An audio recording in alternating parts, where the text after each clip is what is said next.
මේ සද්දය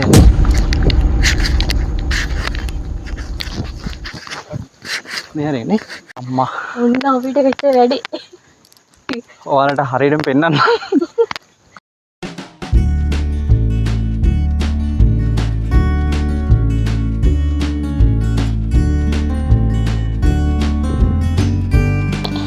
මම පොඩිවට තමයි දෙන්නේ. අපි වගේ.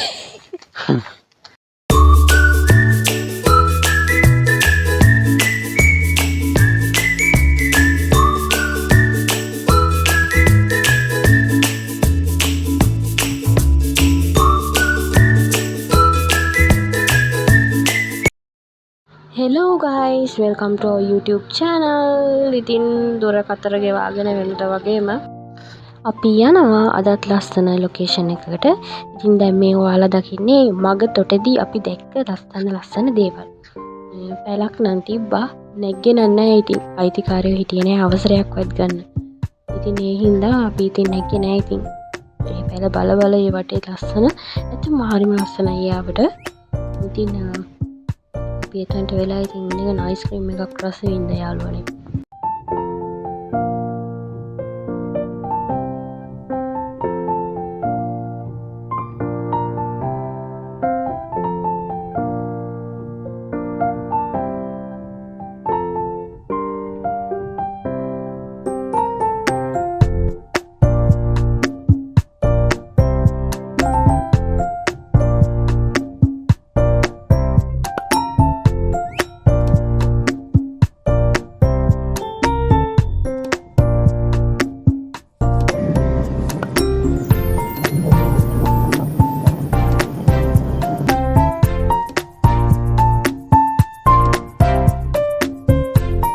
ඉතින් අපි දැන් මේ ඇවිල්ලා ඉන්නේ නාමල් උයනට.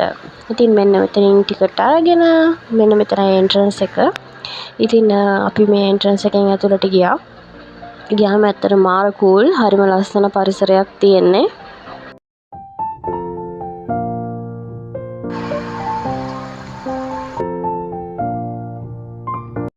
ඇවිල්ලා ඉන්නේ ජාතික නාමල් උයනට. ජාතික නාමල් උයන පිහිටලා තියෙන්නේ කියන්නකෝ උතුරු මැද පළාතේ ගල්කිරි ආගම. එතකොට මේ ගමට කියන්නේ උල්පතගම කියලා. මේ සාමාන්‍යයෙන් කියන්නේ ජාතික නාමල් උයන සාමාන්‍යයෙන් නෙමෙයි. මේක ජාතික නාමල් උයන. එතකොට මේකේ හැමතැනම තියෙන්නේ මේ නාගස්. එතකොට කීපයක් තියෙනවා. විශේෂයෙන්ම දඹුල්ලට ඇවිල්ලා આવොත් දඹුල්ලේ ඉඳලා අනුරාධපුර පාරේ එන්න ඕනේ. ඊට පස්සේ මඩාටු ගමින් වම් පැත්තට හැරිලා ආපුවම කෙලින්ම නාමල් උයන පරිසරයට එන්න පුළුවන්. එහෙම නැත්නම් ඔයගොල්ලන්ට පුළුවන් ගලේවලට ඇවිල්ලා කලයව පාරෙන් ආණ්ඩියාගල හරහා මේ ස්ථානට එන්නත් පුළුවන්. ජාතික නාමල් උයනට ආවහම මේ වටේට යන්න පුළුවන් මේ කියන්නේ බලන්න පුළුවන් තැන් කීපයක් තියෙනවා. මන් ළඟා වෙන්න පුළුවන් තැන්. ඒ තැන් වල හැටියට ඉබ්බන් කටුවට යන්න පුළුවන්. ඉබ්බන් කටුවේ ජලාශය වගේම මේ සුසාන භූමිය, එතකොට සීගිරියට, අවුකනට, කලාවැවට මේ වටේටම යන්න පුළුවන් තැන් කීපයක් තියෙනවා මේ ජාතික නාමල් උයන අවට. ඉතින් ඔයාලා එනවා නම් ඒ තැන් වලත් යන්න පුළුවන්. එහෙනම් අපිත් යන්. මොකද නැත්නම් අපිට අද මේකෙන් ඉවර කරන්න හම්බ වෙන්නේ නැහැ. අම්මා උන්න අපිට වෙච්ච වැඩි. ඔයාලට හරියටම පෙන්නන්න. තව චුට්ටෙන් මේ කියලා ඔයගොල්ලන්ට. තව ටිකෙන් මාරම ගැටලුවක් වෙන්නේ. ලොකු යාළුවෙක් ආව පාර මැද්දට. පොඩි වීඩියෝ එකක් තියෙන එකක් පෙන්නන්න. ඉතින් ඔයාලට පේන්නේ මේ නාවනේ කාර්ය මණ්ඩලයේ සාර්ලියේක මල්ලි කෙනෙක් කන්ස්ට්‍රක්ෂන් වැඩකට ඇවිල්ලා හිටියා. එයයි ඒ කට්ටියට මොගලන් මේ පේන්නේ. ඉතින් මේ වෙලාවේ ඇත්තටම හරිම කලබල වෙලාවක්. අපි ඇත්තටම දන්නේ නැහැ මේ අලියෙක් එනවා කියලා. ඉතින් මේගොල්ලෝ දැකලා අපිව හොයාගෙන ආවා. මොකද මෙතන නාවනේ මේ අපි ඉඳලා තියෙන්නේ ඒ අලිය මාරු වෙන තැන. ඉතින් මේගොල්ලෝ දුවගෙන ආවේ නැත්තම් ඉතින් අපි ඇත්තටම ඉවරයි. මේ ඉතින් මේ මල්ලි මේ වැලට නැග්ගේ මේ අලිය එනවද කියලා බලන්න. ඒ වුණාට මේ නැගලා එයාට බහින්න බැරුව ගියා එතනම අලියා. ඒ කිට්ටුවටම එයා නැගපු වෙලාවෙම ආවා. ඉතින් එයාට බහින්න බැරුව ගියා. ඉතින් එයාගේ කකුල් දෙක යටින් තමයි යාළුවනේ මේ අලියා මාරුනේ.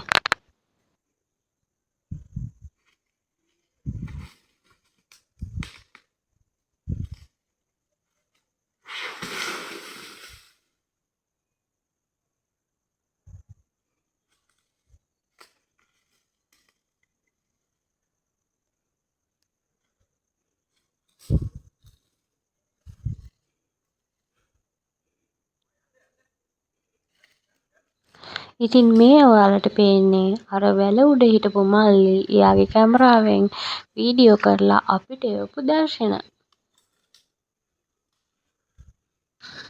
ඔයාලා කිව්වට විශ්වාස කරයිද දන්නේ නැහැ යාළුවනේ. අපි හරියටම හිටියේ ඔය අලියා මාරු වෙන තැන.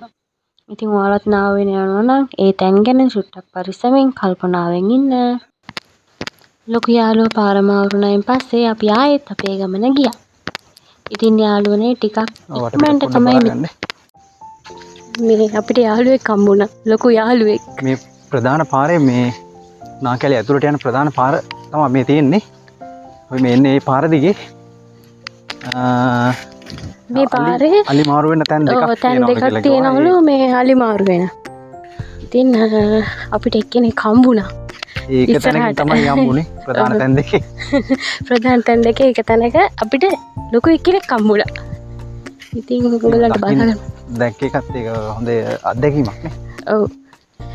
දැන් මේ වෙලාව නම් කීයට විතරද? දැන් 4ට විතරද නේ? දැන් 4ට කිට්ටු ඇති. 4ට කිට්ටු ඇති. කොහොමත් මේ වෙලාවට සාමාන්‍යයෙන් මෙහෙ ඉන්නවා. ඒගොල්ලන්ගෙන් කිසිම හානියක් නෑ. ඔයගොල්ලොත් එනවා නම් ඉතින් හොඳට වටපිට බලාගෙන පරිස්සමට ඇවිල්ලා මේ බත් ඒගොල්ලන්ට හානියක් නොවන විදිහට සද්ද බද්ද නැතුව යන්න.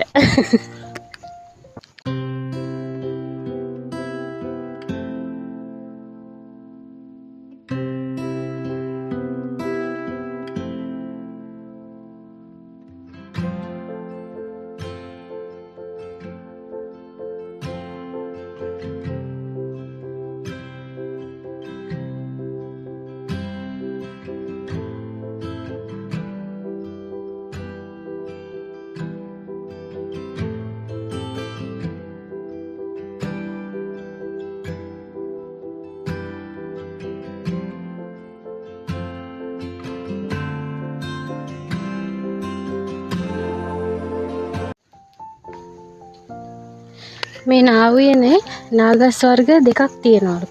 එකක් බටු නා කියන එක, අනිත් එක දිය නා කියන එක. බටු නායි දිය නයි. බටු නායි දිය නයි. ඉතින් හරියම නිස්කලංක පරිසරයක් තමයි මේ නාවයන වටේටම තියෙන්නේ. ඉතින් මේ නාගස් මේ විදිහට අපිට පෙවුනට මේ ඇත්තෙන්ම අවුරුදු ගණනාවක් පරණ නාගස් මේ අතර තියෙනවා. ලස්සන පරිසරයක්. බොහොම නිස්කලංකයි. ගොඩක් කට්ටිය එන්නේ මේ රෝස තිරිවන කන්ද බලන්න නේද? ඔව්. ඉස්සරහට අපිට ඒක බලන්න පුළුවන්. ඉස්සරහට තියෙනවා රෝස තිරිවන කන්ද. අර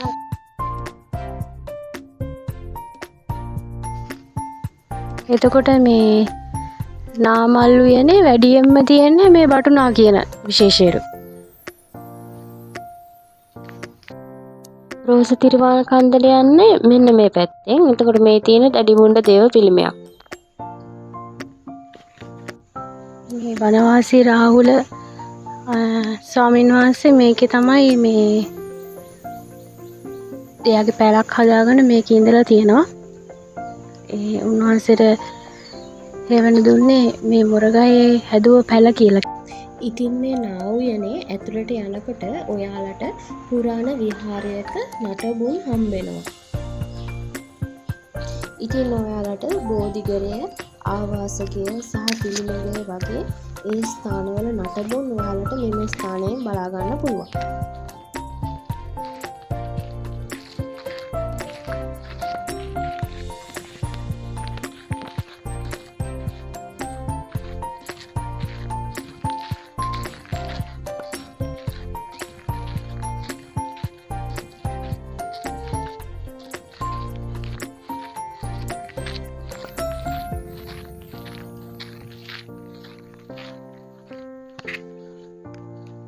මේ ස්ථානයේ බෝධීන් වහන්සේ නමක් තමයි කලින් රෝපණය වෙලා තිබිලා තියෙන්නේ. දැන් මෙන්න මේ පේන විදිහට තමයි ඒ ස්ථානයේ නටබුන් අපිට දකින්න පුළුවන්. මේ මෙතන තියෙන්නේ මේ මල් ආසනයක්.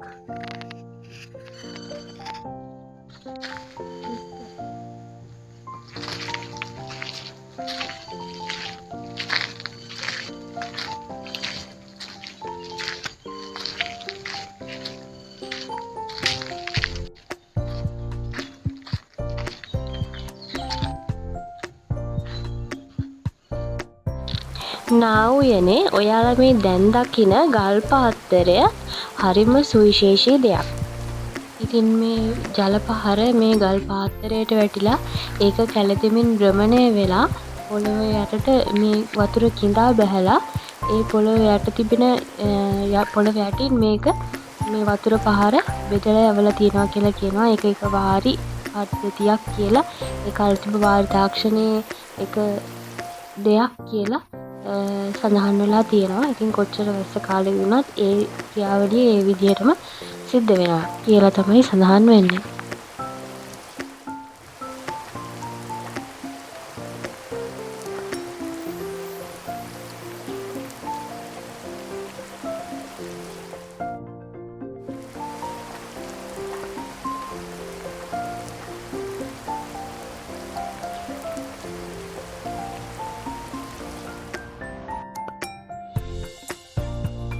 අතීතයේදී වැරදි කරපු මිනිස්සු රඳවාගත්ත ස්ථානයක් විදිහට තමයි මේ නාකැලේ හැඳින්වෙන්නේ.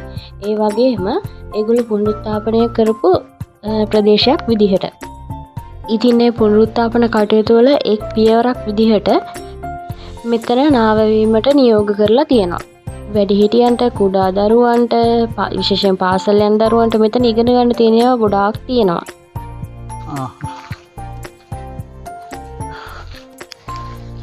දැන් කැලෑවට ඉන්නේ අපි දෙන්නා විතරයි. මමත් හිතන්නේ උඩ කවුරුත් නැති ඇති. මුළු නාවයනටම ඉන්නේ අපි දෙන්නා විතරයි. මොකද දන්නවද? දැන් වෙලාව 5ටත් කිට්ටුයි. මම හිතන්නේ 5න් පස්සේ මේට කවුරුත් එවන්නෙත් නැහැ ඇතුළට. ඇතුළට එවන්නේ නැත්තේ ඉතින් තියෙන අනාරක්ෂිත බව හින්දා තමයි. ඔව්නේ. අවදානම් වැඩි නිසා එවන්නේ නැත්තේ. කමන්නේ. දැන් අපි ආපු එකේ මේ ගමන ඉවරයක් කළාම ආපහු යනවා. මේ අපි යන පාන හරියද?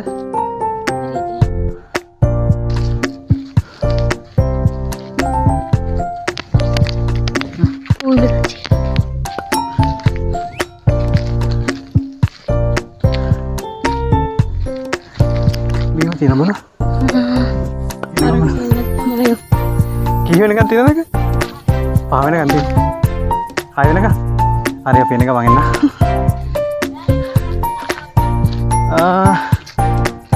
නෑ බේ. එහෙම දන්නේ නෑනේ. අපිට පස්සේ කවුරු ඇවිල්ලා තියෙනවද කියන්නේ? එහෙනම් ගැටලුව. අලියෙක් හිටියද නැ? ඔව්. පාර මාරුණා. ඉතින් නාමල් වලට අපි කලිනුත් කියපු විටක්ම ඇවිල්ලා තියෙනවා. නමුත් මේකේ තියෙන ඓතිහාසික වැදගත්කම ඒ කිසි දෙයක් අපි දැනගෙන නෙමෙයි ආවේ. නමුත් මේ පාරේ එනකොට අපි සෑහෙන දේවල් ටිකක් මේ නාමල් වෙන ගැන හොයලා දැනගෙන තමයි ආවේ. ඇත්තට මේක මාර වටින තැනක්. ඇත්තම මේක ජාතික වස්තුවක්. ඇත්තම සම්පතක් අපේ රටේ ජාතියට තියෙන. ඉතින් ජාති භේදයක් නැතුව, වයස් භේදයක් නැතුව බලන්න පුළුවන් තැනක් කියලා මේක හඳුන්වන්න පුළුවන්.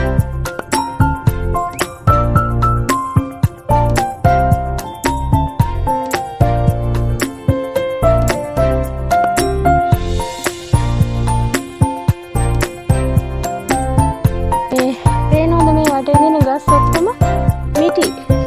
උස නැහැ. මම දැක්කා මේ ලිපියක් තියෙන මේ බොන්සායි ක්‍රමයට හැදිලා කියලා නේ. ඔව් ඇත්තටම බොන්සායි ක්‍රමයට වගේ ඒ කියන්නේ මේ ගස් උස යන්නේ නැහැ නේද? එහෙම කියන්නේ. උස යන්නේ නැහැ. හේතුව මේ පස්සේ ඉතින් මේක ගලක් උඩනේ ඇදලා තියෙන්නේ. එතකොට කිසි පෝෂණයක් නැහැනේ. ඒ හින්දා ගස් උස යන්නේ මේ ප්‍රමාණය තමයි. සමහරවිට මේ ගස් ඉතින් අවුරුදු ගාණක් පරණ ගස්.